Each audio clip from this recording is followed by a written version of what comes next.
que a nossa mentalidade mesmo mudou de entender um pouco mais sobre vendas. Sim, Antigamente, a gente achava que vendas era um dom. A pessoa tinha que nascer com aquele dom de vendas. Mas não, vendas são técnicas. É técnicas que a gente vai aprendendo de se relacionar com o cliente, técnicas de vender, técnicas de persuasão. Tudo é técnica, não é um dom, né? Eu vejo mesmo na Bessane.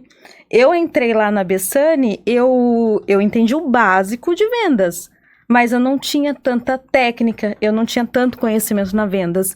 E o tanto que o Bessane, né, o tanto que o Roma me ensinou, eu falo que a Bessane foi uma escola de vendas, uma escola que foi moldando, né, as técnicas para vender, ainda mais vender sistema. Vender sistema não é uma venda como você vender uma roupa. O cliente foi lá, escolheu, comprou, foi. É uma venda consultiva. Então, se você não for aprendendo técnicas de vender, você não consegue. Você pode ter até o dom de vender, de falar, mas você não vai conseguir vender. Verdade. Se não tiver a técnica, sabe?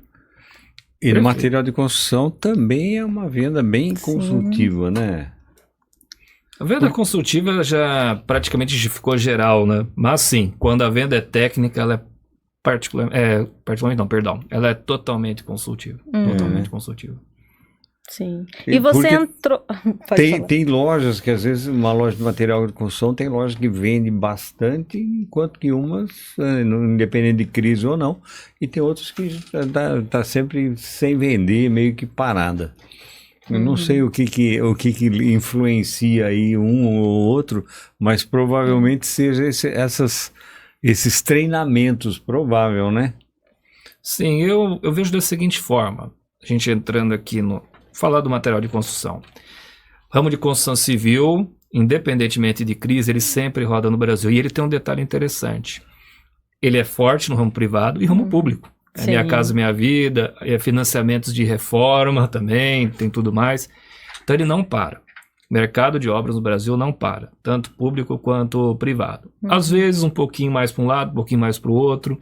Isso é uma coisa que é muito fascinante. É um segmento muito forte. Ele pode até ter algumas instabilidades. Teve um apertinho aí no setor cerâmico recentemente com a suposta taxação do Trump e tal. Às vezes acontecem essas coisas, mas ele é um segmento que não para. Construção é algo que precisa.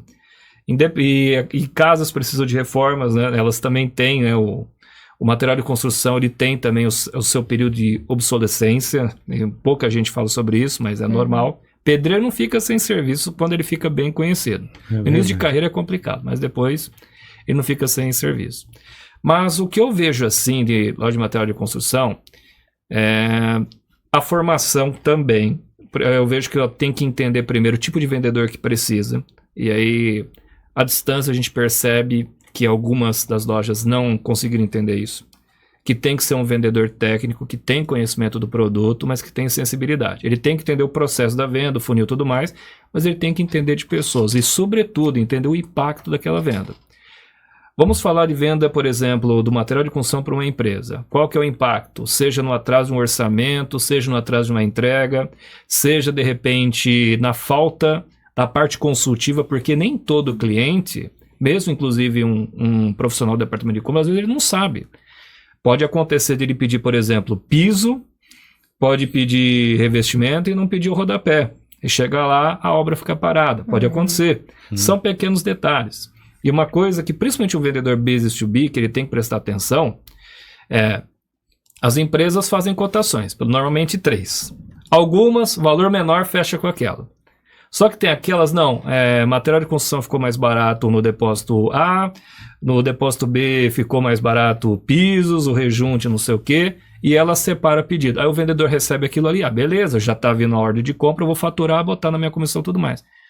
Mas às vezes um minuto mesmo, sem brincadeira, que ele olha, eu estou vendo que tem material de construção aqui, tem piso, mas não tem o rejunte. Ou ele não sabe que precisa, ou ele está comprando em outro lugar. Ótimo, peraí. Às vezes é mudar 3 centavos num valor unitário, por exemplo, que ele acaba vendendo muito mais. São pequenos detalhes e ele tem que ser detalhista também. Ele tem que olhar. Qual que é o primeiro olhar? Eu diria o seguinte, para um vendedor que está começando hoje. Aprenda tudo de como funciona a obra, pelo menos o básico. É claro que não vai aprender engenharia civil em uma semana. Mas, por exemplo, para acontecer aquela obra, mas peraí, tá faltando argamassa, enfim, tá faltando rodapé, Ligatex, tá faltando Ligatex. E aí? Como é que ele vai fazer aquela obra? Ou ele está comprando em outro lugar, ou ele não sabe mesmo. Porque tem empresas que não qualificam até o profissional de compras. A maioria são bem qualificados. Sim. Então, e pessoa física nem se fala, porque às vezes você está negociando com a pessoa, e aí tem a questão técnica, mas tem a questão do sonho. Ele quer uma casa bonita, ele não quer uma casa que fica dando manutenção toda hora. Então, o vendedor ele tem que ir além, ele tem que entender o impacto final do trabalho dele. Sim. Se ele não entender isso, ele não vai ter sucesso no segmento de material de construção e não vai ter em nenhum. Vou falar por mim, tem pessoas que às vezes me abordam na rua, já fazem anos que eu saí do mercado financeiro. Ô Zavati, eu lembro quantas vezes você salvou de eu ter o meu nome no Serasa, comprei minha casa com o seu trabalho, financei meu caminhão com o teu trabalho, principalmente então crédito consignado para aposentados, né? Até me apelidavam de rei dos velhinhos no financeiro, porque a gente entendia daquilo, eu sabia que aquele dinheiro era para buscar um familiar que estava, por exemplo, na Bahia, eu sabia o impacto do crédito no final. Entendi. Então, quando ele entende a venda, o que ele vai ganhar, o que a empresa pode perder, não adianta fazer uma venda negativa, é melhor não fazer. Sim. O vendedor tem que ter isso em mente. Ele tem que ter uma visão de empresário também, de intraempreendedor, vamos assim dizer. Porque ele tem que saber. Às vezes, ele pode perder um pouquinho, mas ele faz a venda, mas ele cria relacionamento para aquele cliente comprar de novo dele. Tem muito disso. Até mesmo a indicação, né? Indicação, principalmente. E, aliás, pedir indicação, em média, tem estudos comprovados, que 10%, isso eu falo por experiência minha, em média 10, 12% de base de novos clientes vem de indicação. E pedindo. Claro que você tem que deixá-lo satisfeito, ganhar a confiança dele para poder pedir uma indicação para ele, mas sempre funciona. Porque nem sempre o cliente lembra de pedir indicação. Então o vendedor ele tem que criar situações. Compra também. Às vezes o cliente não sabe que ele está precisando fazer a compra. É onde o vendedor, com todo o talento dele, faz a diferença. Tem aquela coisa da jornada do consumidor. Inconsciente do problema, consciente do problema, consciente da solução é ação. Então, a publicidade, o marketing trabalha muito nisso, mas a área comercial também. O senhor não está precisando reformar a tua casa, não está precisando aqui do rodapé, do Ligatex, aqui falando de material de construção. Então, o vendedor tem que provocar cenários e tirar do cliente informação, senão ele vai ter dificuldade para vender. Isso que a gente está falando, que você acabou de falar, é uma venda consultiva, de saber o que o cliente precisa, até no nosso sistema, não sei se... Eu ia comentar exatamente isso. Quando você falou, eu falei, puxa vida, porque com o nosso sistema também, a gente tem focado bastante em material de construção. Então, em função disso que você acabou de falar, que ele compra uma torneira, mas ele não sabe que ele vai precisar. O pedreiro fala assim, compra uma torneira de 3/4. Aí ele vai no depósito, o dono da obra vai e compra uma torneira de 3/4. Aí chega lá e fala, e cadê o sifão? Pô, mas você não falou que tinha sifão. Aí você compra o sifão, faltou o veda-rosto. Você não trouxe o veda-rosto? Então, em função disso, no nosso sistema tem uma ferramenta que se chama... Mentor de vendas. O mentor de vendas. O que é? Ele tem ele pesquisa, geralmente, quando alguém leva a torneira, quais os produtos que ele leva junto com essa venda. Então, ele contabiliza por quantidade. Quando vende torneira, sempre vende veda-rosca, mas vamos colocar assim. Então, o próprio vendedor, muitas vezes o novo vendedor, ele não sabe. Você não vai levar veda-rosca? Então, ele lista o que ele levou. Se levou torneira, se levou o sifão, ou levou aquele outro... Eu não sei o nome do terminal que conecta no sifão. Porque ele vai sugerindo o que mais vendeu junto com aquela ferramenta.